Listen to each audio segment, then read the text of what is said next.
I'm the only Israeli Jew who lives, an Israeli Jewish journalist who covers the occupied territory and occupation from inside. Yes, and you know, I have several ready-made answers to the question, what brought me to do what I'm doing. One kind of serious answer is that as a journalist, if I were asked to cover France, I would go and live in Paris and not in Berlin. So since I was asked to cover the Palestinian society, I cannot live in Jerusalem, in Tel Aviv. I should live among Palestinians. So this is one ready-made answer.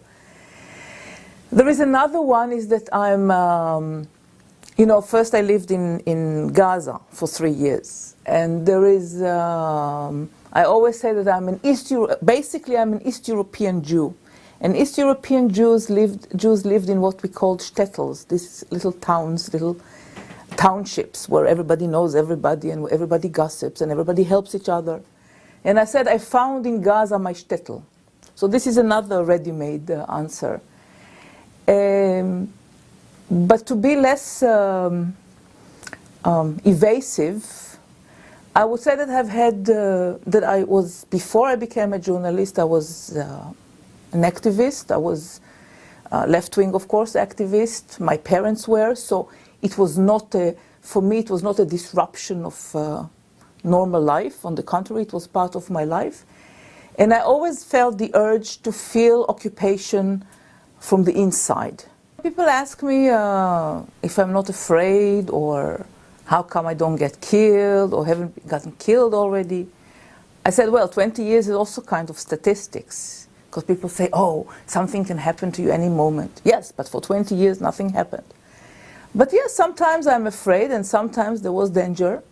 For example, when Israeli tanks bomb, or Israeli airplanes bomb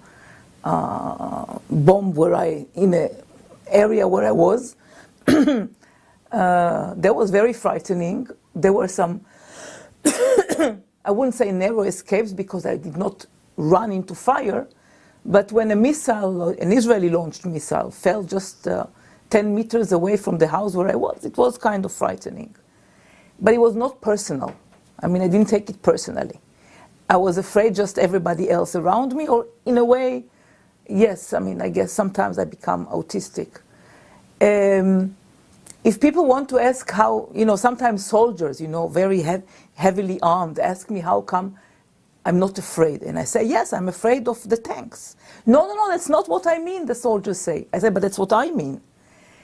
Because I faced a few awkward situations with Palestinians, but I never felt that my life was threatened. Sometimes there was anger that was at the Israeli army, that was directed at me because it was convenient, and I never hide that I'm an Israeli Jew. But it was not something I could not handle. But the 3 times that I really had danger, my life was in danger, was because of settlers, Israeli settlers.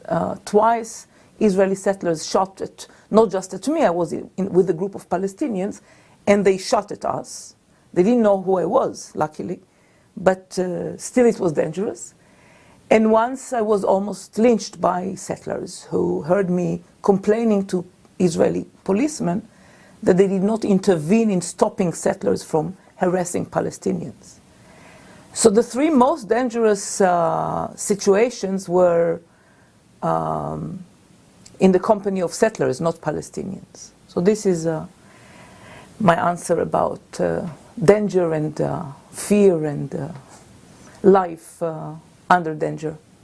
The effect of the Arab Spring on the Israeli-Palestinian issue, or mostly on Palestinian internal affairs, is that youngsters have become much more audacious and daring vis-à-vis their own leadership.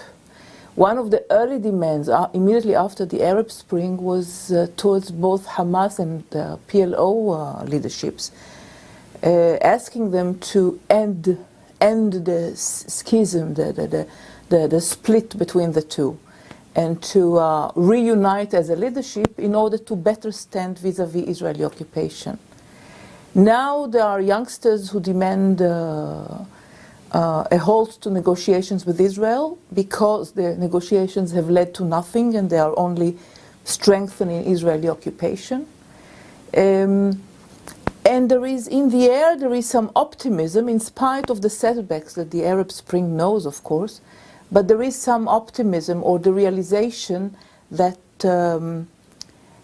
things are not stagnating, that there are changes and movements that are not anymore to the benefit of Israel, and that the Arabs have shown that they do not automatically, or that the Arab peoples have demands from their leaderships, and that those leaderships cannot be always an obedient recipient of American or Western orders. So that's the big change. The settlement construction is indeed going on. It hasn't stopped, it doesn't stop. Actually, the absurd is that with the so-called peace process of the past 20 years, the settlement activity has only grown.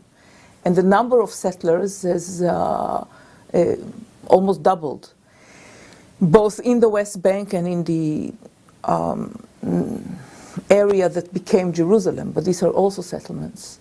And indeed, this is the main, this has turned the solution, or the two-state solution, almost impossible.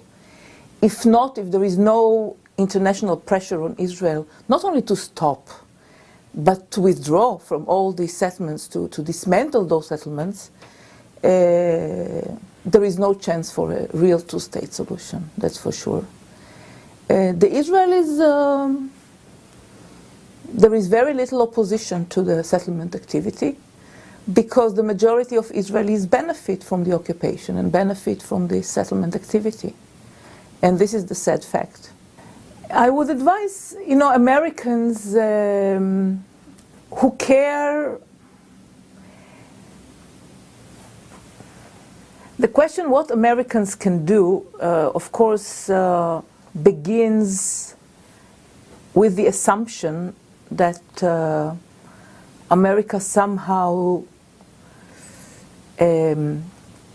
has an influence on Israel. And this is the right impression so far. It might not be for ever. If America does want to still keep, not to be chased out of the Middle East eventually, it has to be an honest broker, and it has not been.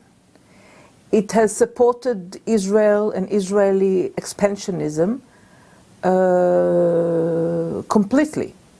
I would say it's because it relies on, I don't think it's because there are special, special love lost between us, but because Israel probably has a very, not probably, but for sure,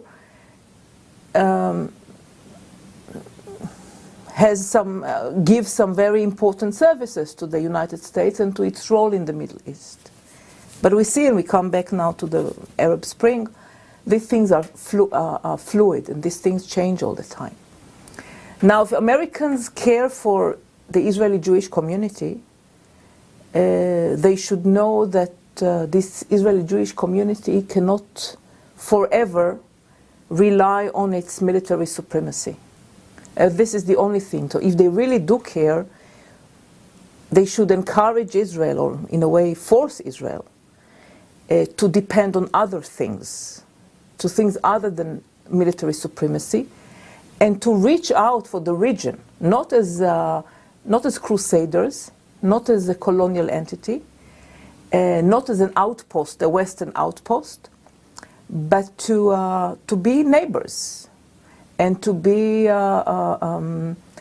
decent neighbors and cooperative neighbors.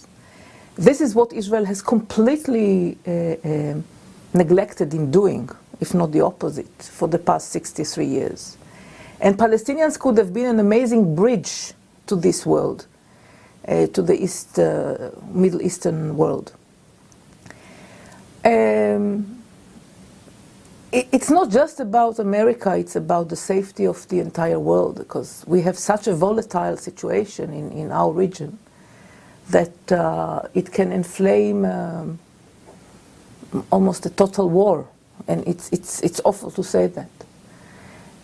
I don't believe in governments. I believe in that peoples can have common sense, and the people in America, just as in other places, should regain this common sense that of how wars are dangerous and against the interests of the peoples, not against the interests of big capital, but against the interests of people. But you know, there are so many things that Americans should do for themselves too.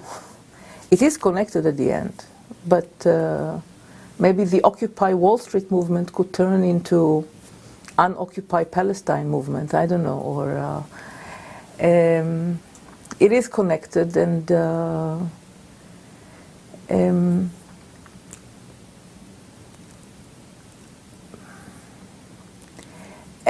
there is the American political life also has to change a lot before we will see this positive result that I was now dreaming about in my last response. Okay.